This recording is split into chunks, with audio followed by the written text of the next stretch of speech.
पुंडलिक वरदारी विठ्ठल श्री ज्ञानदेव तुकाराम पंढरीनाथ भगवान माऊली ज्ञानेश्वर महाराज जगद्गुरु तुकाराम महाराज की जय।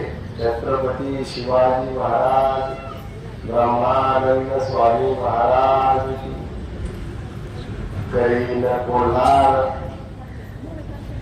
आताची सर्व काळ आता येऊ माझे आई देई थापिके विठाई उपायाशी नाम दिले हेची पुढे क्षेम आता येऊ माझे आई प्रेम भातुके विठाई बीजाने फळ तुका म्हणे याची मूळ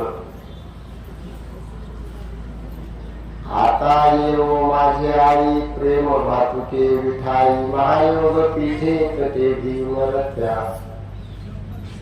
वरम पुंडलिकाय दातु मुनिंद्रे समागत्य तीर्थस्य मानंद करणं परब्रह्म लिंगम मजे पांडुरंग प्रमाणं भवाप्तेरितं मामकाना नितं मोकराद्योद्धृतो येन तस्मात् विधिर्कुरु सत्यं मृतोनाभिपोषं परब्रह्मलिंगं भजे पांडुरंगं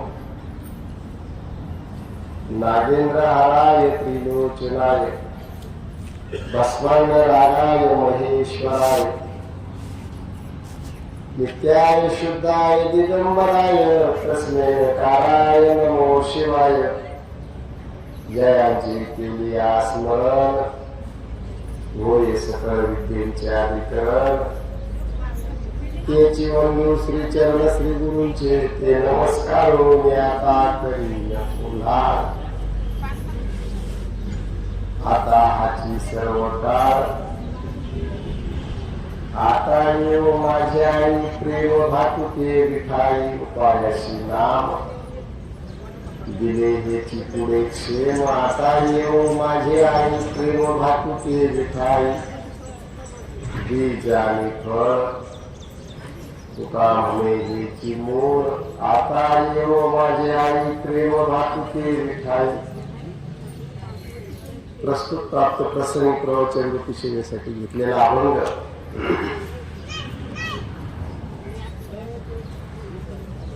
जगद्गुरु जगद्वंद्य संत शिरोमणी संत सम्राट वारकरी संप्रदायाची शान भारतीय संस्कृतीचा सन्मान हिंदुत्वाचा स्वाभिमान असणाऱ्या तुकोबारायांचा चार चरणांचा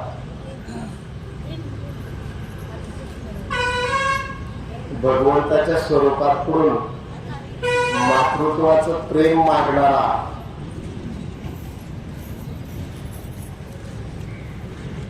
किंवा आईच्या रूपातून भगवंताचं रूप पाहणारा असा हा छोटासा अत्यंत कमी शब्दाचा गाथेतला 2162 क्रमांकाचा निरूपणाला सुरुवात करण्यापूर्वी या ठिकाणी थोडासा पर्याय कैलासवासी मातोश्री सकुबाई भागोजी साने या मातोश्रींना आज आपल्यातून जाऊन 10 दिवस पूर्ण झाले। त्यांच्या दशक्रिया विधीच्या निमित्तानं असणारी प्रवचन रूपी सेवा त्या योगानं तुम्हा भाविकांचा सज्जनांचा सेवा करण्याचा आलेला हा योग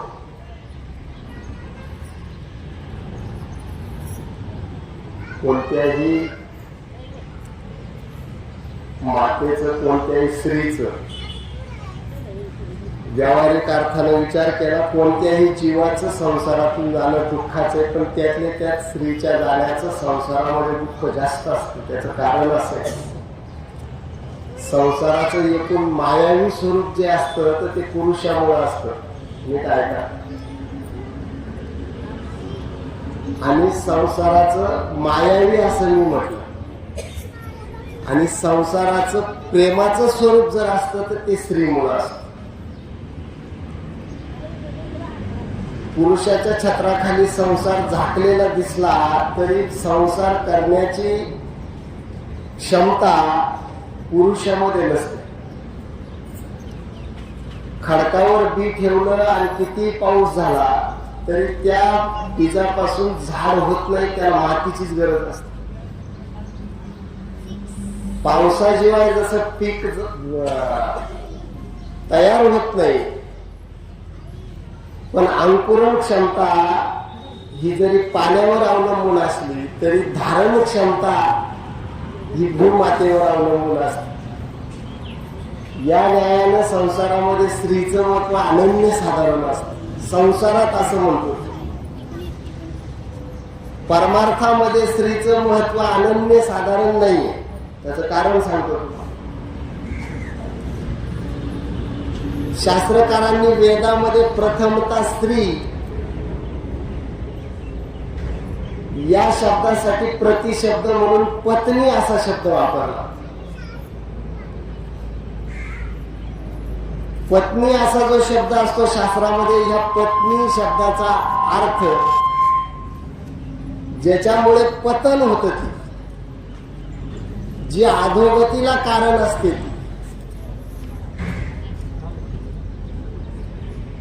जी ऊर्ध्वगतीला कारण नाही, ती जी वरच्या पातळीवरून खाली आणते, ती अशा अर्थानं पत्नी शब्द शास्त्रकारांनी वापरला. तो शब्द वापरण्याचा हेतू स्त्री ही परमार्थाला मारक आहे असं आहे. पण तुकोबारायांनी संसार हा परमार्थाचं बळ आहे असं म्हटलेले. तुकोबारायांचे विचार थोडेसे वेगळे, आपण समजून घेतले तर ते कळत. आपण ज्याला संसार संसार म्हणतो,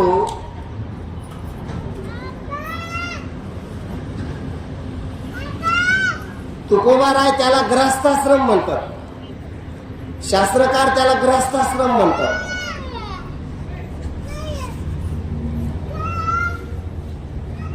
आणि आपण ज्याला परमार्थ परमार्थ म्हणतो,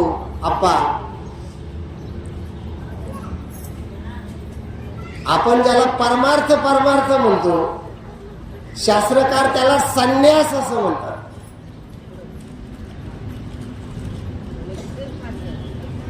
संन्याशानं संसार करू नये हा आपला खिशातला नियम झाला. आता इथं संसार करू नये म्हणून पुन्हा संसार शब्दाचं मूळ समजून घ्या.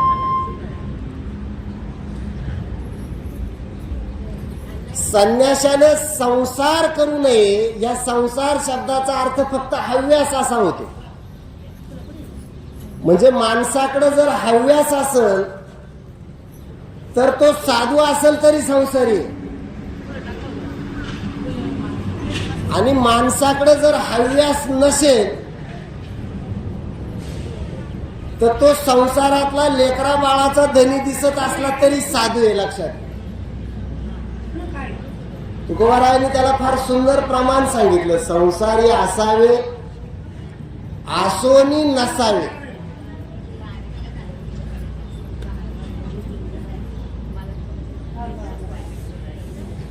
हे महिला मंडळ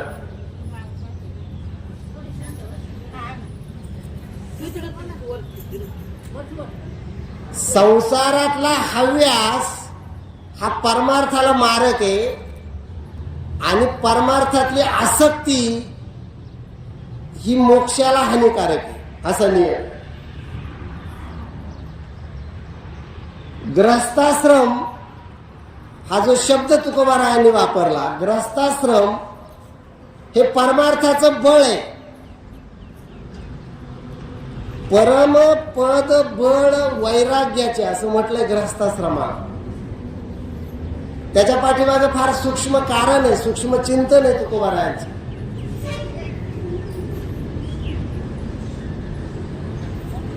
तुका म्हणे त्याची ग्रहस्थाश्रमाचे फळ असं म्हटलं.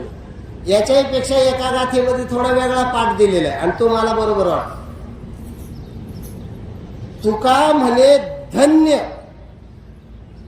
ग्रहस्थाश्रमाचे फळ असं म्हटलं. म्हणजे तो ग्रहस्थाश्रम धन्य ज्या ग्रस्थाश्रमामुळे वैराग्याला बळ प्राप्त होतं असं तुकोबारायांना म्हणायचं. आणि हा अर्थ बरोबर आहे. संन्याशाला पोट असतच की, संन्याशालाही पंचविकार असतातच की, संन्याशालाही भूक लागतेच.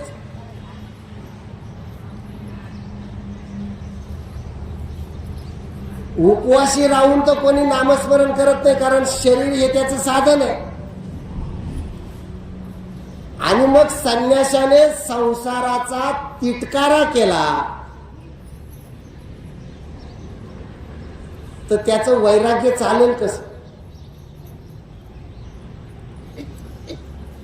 आणि संन्याशाचं वैराग्य चालवायचं असेल तर त्याला पहिली गरज आहे दीक्षेची आणि नंतरची गरज आहे भिक्षेची. ध्यानात ठेवा, दीक्षा हे मोक्षाचं मूळ आहे आणि भिक्षा हे दीक्षेचं मूळ आहे. स्वतःच असं म्हणून काही असू नये म्हणून संन्याशाला अन्नच मिळू नये असा थोडी नियम, आणि ते चालणार नाही. आणि लक्षात ठेवा, संन्याशाला जर दीक्षा सिद्ध करायची असेल तर त्याला भिक्षा पाहिजे, आणि त्याला भिक्षा जर पाहिजे असेल तर त्याला ग्रस्थाश्रम पाहिजे. आणि त्याला ग्रस्थाश्रम नुसता असून चालत नाही, त्या ग्रस्थाश्रमातली स्त्री दानशूर असावी लागते, हुसकणारी चालत नाही. ग्रस्थाश्रमामध्ये जर अन्न वाढा उष्टी काढा असं जे म्हणतात, हे अन्न रांधून वाढणारी कोणी स्त्री नसेल तर आपल्या दारावर आलेला कोणीही बैरागी हा जर सिद्ध असेल, साधू असेल, आणि त्याला तुमच्याकडून घासभर अन्न त्याच्या भिक्षेच्या वेळी जर प्रेमानं घरामध्ये स्त्री नसेल तर ते प्रेमानं दिलं जाऊ शकतं का? आणि ते जर दिलं जाऊ शकत नसेल तर त्याचा संन्यास आणि याचा संसार दोन्ही मातीला मिळतात. लक्षात ठेवा, त्याचा संसार आणि याचा संन्यास. स्त्रीचं महत्व सांगतो मी संसारात. म्हणजे स्त्री जशी संसाराची धारण शक्ती आहे तशी स्त्री परमार्थाची कारण शक्ती आहे. मोठं गूढ विधान आहे. हनुमंतराय ब्रह्मचारी राहिले पण त्यांनी स्त्रीची कधी निंदा केली नाही. उलट हनुमंतरायांच्या मुखी एक विधान आहे तुलसी रामायणामध्ये, नारी की निंदा मत कर यारो, नारी रतन की खान असं म्हटलेलं आहे त्यांनी. जिस नारी से पैदा हुए हे शुक भीष्म हनुमान.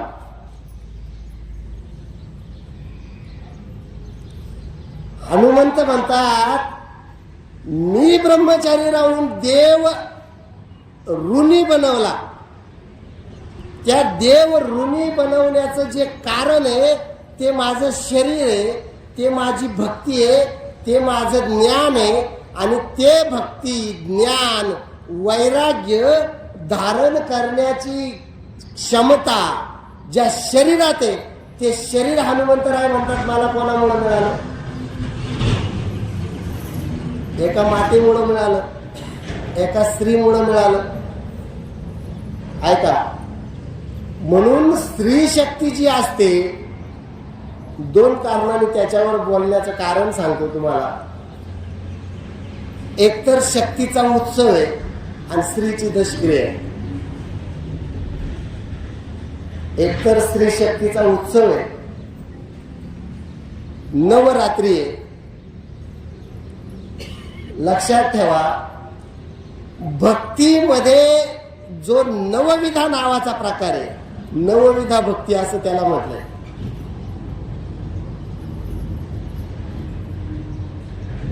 ह्या नवविधा भक्ती आणि नवरात्री यांचं नाते, हे रंग साड्या बिड्या यांचं काही नातं नसतं. लक्षात ठेवा.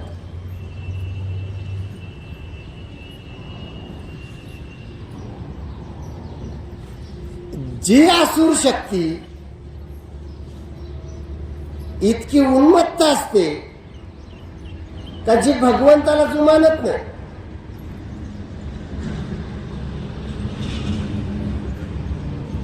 जी आसुरी शक्ती इतकी सशक्त असते का देव त्याच्या पुढे हातबल होतो.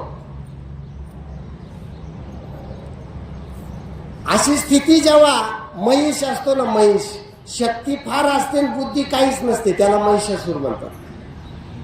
हे महिषासूर म्हणजे रेडा बिडा नाही. आपल्याकडे कसं कोणाचं तरी चित्र काढलं की आपण त्याच्यातून बाहेर होतो, म्हणजे तो महिषासूर असं आपण म्हणतो. कोणता? तो महिषासूर नसतो. महिषासूर हाच असतो. कोणता?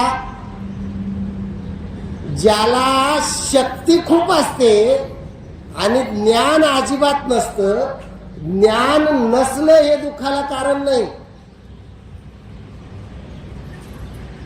आपल्याला ज्ञान असावं असं ज्याला वाटत नाही ते खरं दुःखाचं कारण आहे. आणि महिषाला म्हणजे रेड्याला असं कधी वाटतं का रेडा कधी तुमच्यावर रुसलाय का बा मला शाळेत नाही घातलं म्हणून? कधी त्याची तक्रार आहे का? त्याला ज्ञान असावं असं वाटतच नाही. वाईट गोष्ट तिथे आहे. म्हणजे जो ज्ञानासाठी रुसत नाही तो रेडा,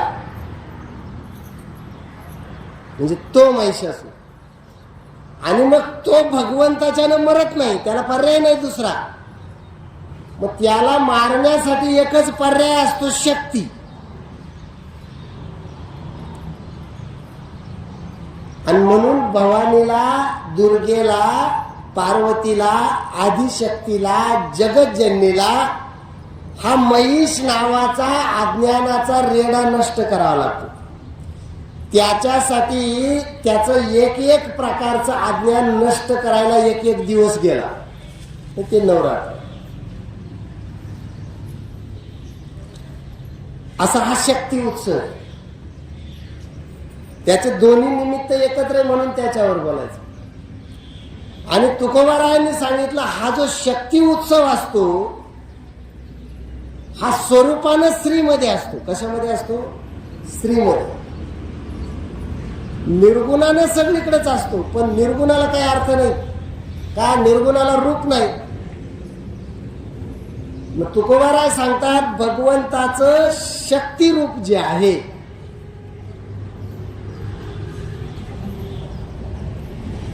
त्या आमच्या भक्तांच्या कारणानं आम्ही त्याला रूपाला आणलेले, त्याला सगुणत्वामध्ये आणलेले.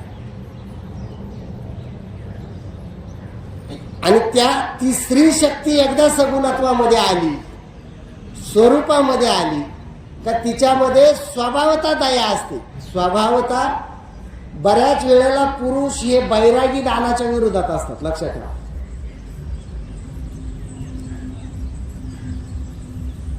कोणी दारावर आलं ना, सहज वाढावं आणि त्याची चिकित्सा करू नये असा माणूस सहसा नसतो. तो त्याची चिकित्सा करतो. साधू आहे का? कोणत्या पंथाचा आहे? किती दिवसापासून साधू झाला? दिसायला तर लय लंगर दिसतो. अशी सुरुवात करतो आपण. मग फुकट खायचं म्हणून बंबारीत हिंडतो का? खरोखरच साधू आहे तर मग पुढे तुमचा आखाडा कोणता? आखाडा आहे कोणता? हे प्रश्न कधी स्त्रीने विचारले? दारात बैरागी दिसला, आलक निरंजन म्हटला, माई भिक्षा वाढ म्हटला, पात्र पुढं केलं, जोडी पुढं केली का ती बिचारी काहीतरी सुपात आणते.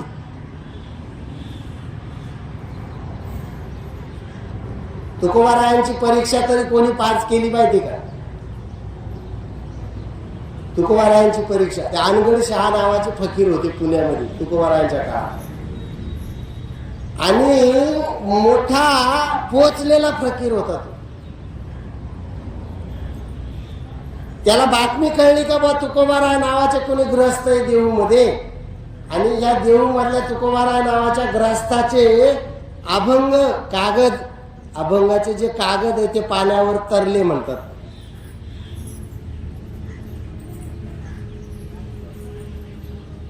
लाह्या जशा तरतात ना, तारी येल्या जैशा लाह्या असं म्हटलं.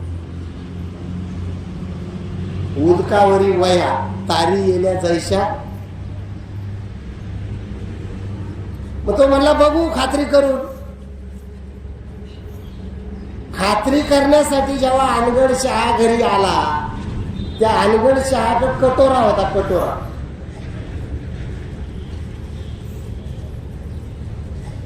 दारामध्ये आला. इस्लाम शब्दाचा अर्थ होतो शांती. मी काय का आता खरं अशांतीचंच नाव आहे ते, पण खरा त्याचा अर्थ काय? शांती.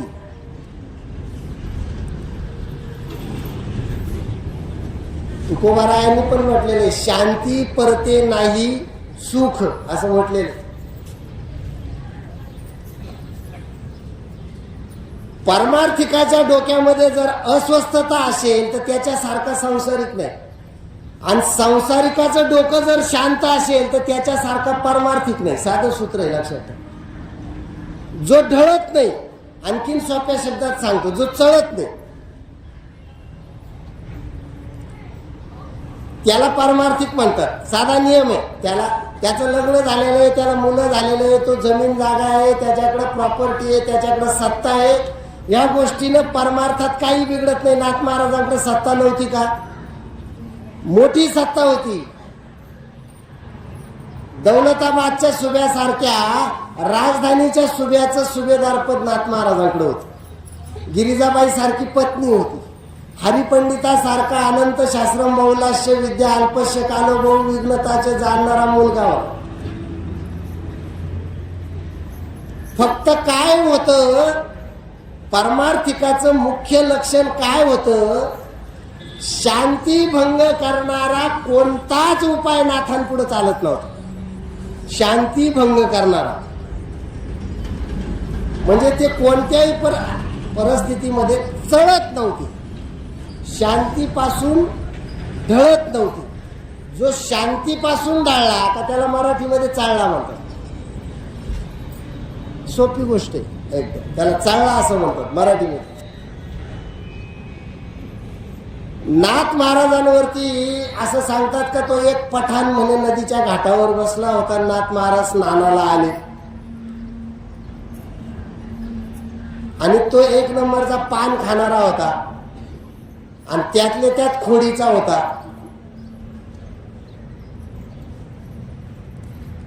त्याला कोणीतरी सांगितलं, म्हटलं हे समोर दिसतात ना साधू, हे साधू आहे आणि हे कधीही रागवत नाही असं म्हणतात. तो म्हणला परीक्षा करून बघू. आणि ते गंगेमध्ये स्नान करून ज्या वेळेला घाटाच्या पायऱ्या चढून वरती आले, त्या पठाणानं पहिलीच पानाची पिंक त्यांच्या सुचिरभूत शरीरावर टाकली आणि ती पिंक अंगावर पडल्यावर नाथांनी बघितलं. त्याच्याकडे पाहून हात जोडले, नाना या हात जोडले आणि परत गंगा स्नानाला गेले. पुन्हा स्नान केलं, परत आले. तोपर्यंत त्यानं परत पिंक तयार ठेवली. खोड्या करणाऱ्याचं भांडवल संपत नाही, लक्षात ठेवा.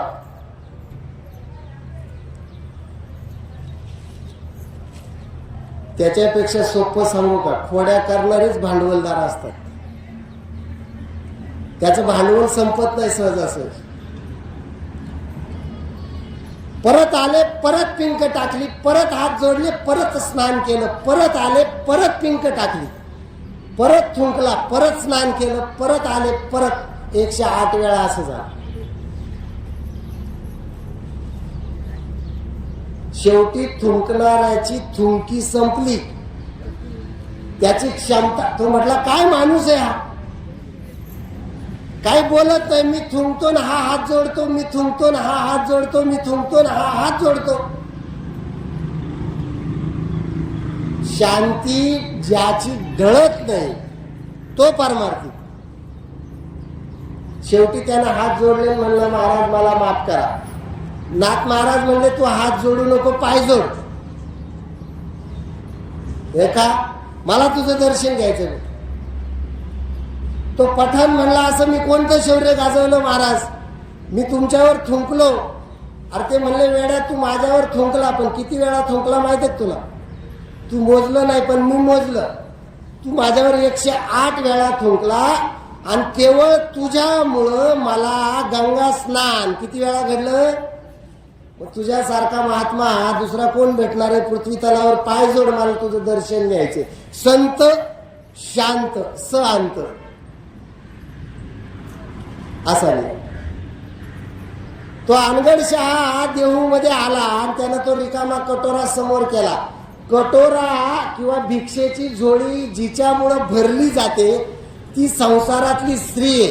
आणि केवळ तेवढ्या एका कारणानं संसार हा परमपद बळ वैराग्याचे लक्षात आहे. तुकोबाराय घरीच नव्हते.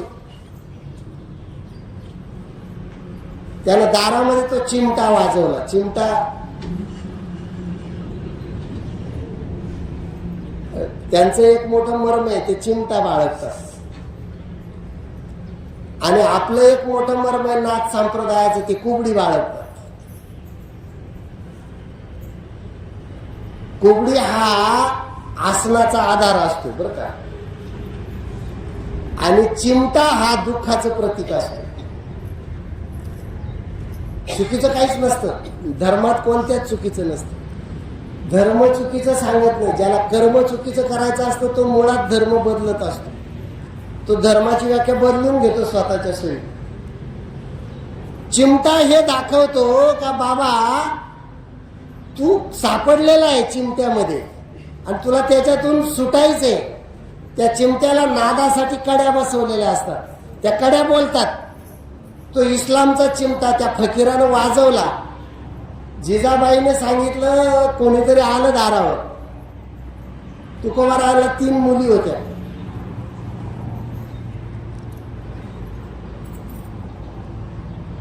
तुम्हाला तुकोबारायांची स्त्रीविषयक एक भावना सांगतो कशी असेल.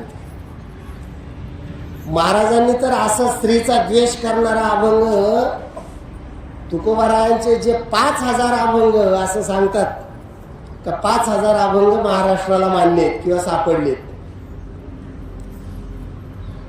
गाथा जेवढ्या छापल्या गेलेल्या आहेत त्याच्यामध्ये कमीत कमी 4291 आणि जास्तीत जास्त 4696 अभंग उपलब्ध आहेत.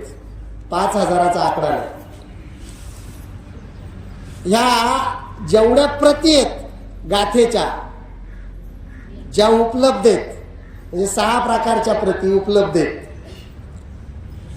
मी त्या जेवढ्या वाचल्या आहेत त्या 6 प्रतींमध्ये 4600 पेक्षा जास्त अभंग नाही आहेत आणि 4200 पेक्षा कमी नाही आहेत. ध्यानात ठेवा.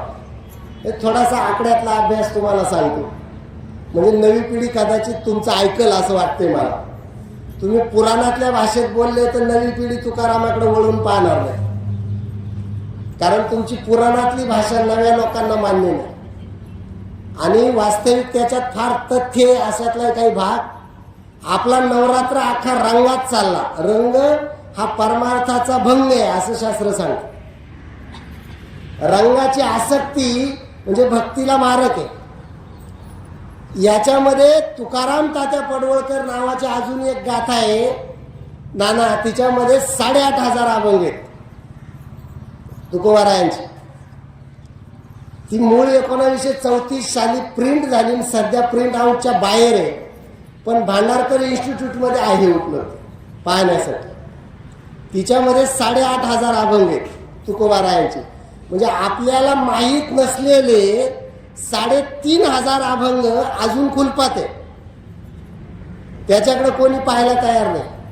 मी तुम्हाला याच्यासाठी सांगितलं हे का एकूण महाराष्ट्रामध्ये तुकोबारायांचे हरवले किती माहीत नाही, पण सापडलेले 4500 अभंग आहे. 8668 अभंग तिच्यामध्ये पडवळकर प्रिंटेड मध्ये. याच्यामध्ये एकही अभंग तुकोबारायांचा स्त्रीला दोष देणारा नाहीये, लक्षात ठेवा. एका अभंगातलं एक अर्धचरण उचलले पुराणिकांनी. मी पुराणिकांनी असं म्हणतोय, सांप्रदायिकांनी असं म्हणत नाही, लक्षात ठेवा. कोणी उचलले? पुराणिकांनी. त्या अर्धचरण मी तुम्हाला सांगतो. बाईल मेली बरे झाले, किंवा बरे झाले देवा निघाले दिवाळे, बरे या दुष्काळे, किंवा बरे झाले देवा बाईल कर्कशा, असं एक चरण आहे. म्हणजे बरे झाले देवा बाईल कर्कशा किंवा बाईल मेली बरे झाले, एवढ्या एकावरून लोक असं म्हणतात का तुकोबाराय स्त्रीच्या विरोधातले.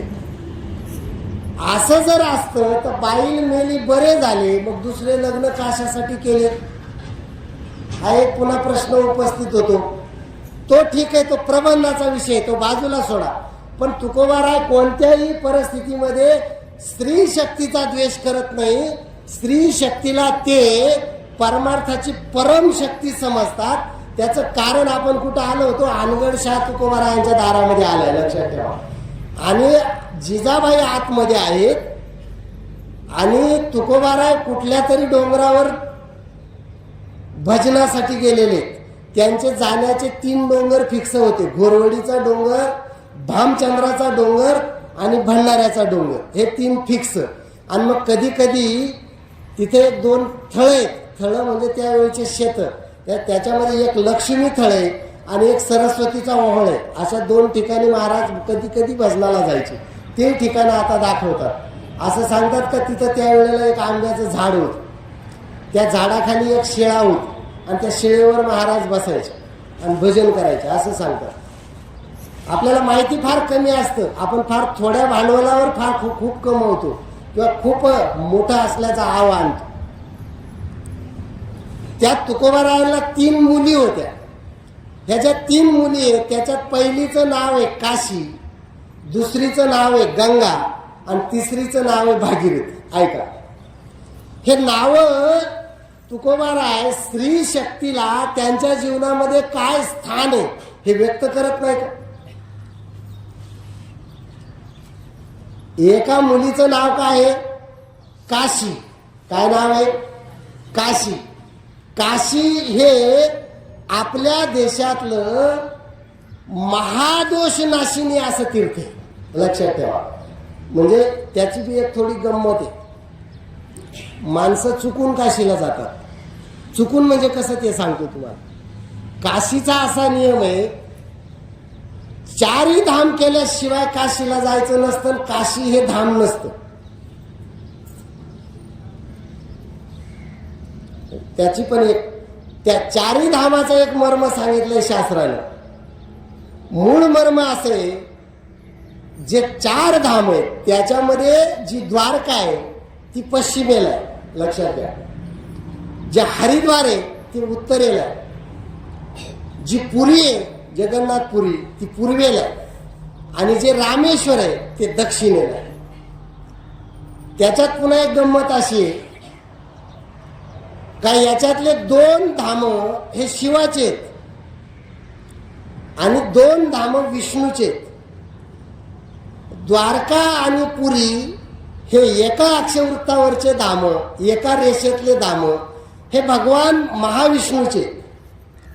आणि रामेश्वर आणि हरिद्वार हे एका रेषेतले धाम भगवान शंकराचे. नीट ऐका, त्याच्यात असं असतं, महाविष्णूच्या पश्चिम धामापासून सुरुवात करायची असते.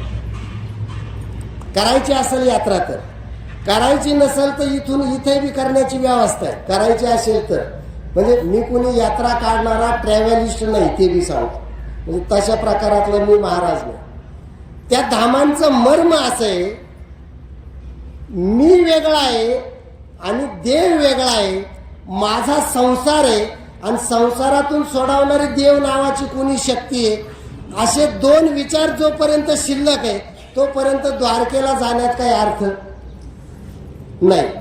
म्हणजे द्वय, मनामध्ये द्वंद्व जोपर्यंत शिल्लक आहे तोपर्यंत द्वारकेला जाण्याची काही आवश्यकता नाही. आणि मनामध्ये द्वंद्व राहिलं नाही तर मग द्वारकेला जायची काही गरज नाही. कळलं का? मनामध्ये द्वंद्व असेल तर द्वारकेला जाऊन धाम होत नाही. आणि मनामधलं द्वंद्व गेलं तर तुकोबाराय द्वारकेला गेल्याची कुठं नोंद नाही, कारण तुकोबारांनी सांगितलं दोन असा भासच आमच्यामध्ये राहिला नाही. सर्वाभूती पाहे एक वासुदेव इथून आमची सुरुवात आहे. झाला स्वयमेव पांडुरंग हे आमच्या भक्तीचं परिणाम आहे, उत्तर आहे. उपायाशी दिले नाम. म्हणून ही जर स्थिती आमच्याकडे असेल तर मग द्वारकेला जायची गरज नाही. द्वारका हे द्वैत सरलं का द्वारकेला जायचं. द्वारकेला गेल्यावर भगवंताचं मूळ स्वरूप तिथं नाही, ते पुरीला आहे आणि ते भावासहित आहे. म्हणून भावाची वृद्धी व्हावी म्हणून पुरीला जायचं, मग रामेश्वरला जायचं आणि मग हरिद्वारला जायचं आणि चारही धाम झाले का मग जे महाधाम ते काशीला जायचं, तिथून परत यायचं नाही. ही वृत्ती असते. तुकोबारायांची स्त्री शक्तीवरची ती श्रद्धा आहे, ती त्या स्वरूपाची. म्हणून तुकोबाराय सांगतात संसारामध्ये काय करा, करीन कोल्हाळ आता हाची सर्व काळ. आता येवो माझे आई प्रेम भातुके विठाई. देवाकडे फक्त काय मागा, प्रेम मागा. बोलताना काही चुकीचं गेलं असेल तो माझ्या वाणीचा दोष, बरोबर असेल ती सद्गुरूची कृपा. झालेली ही सेवा परमेश्वराच्या चरणी अर्पण करून सेवेला पूर्ण व्हावी. कुंडली श्री ज्ञानदेव विठ्ठला विठ्ठला विठ्ठला.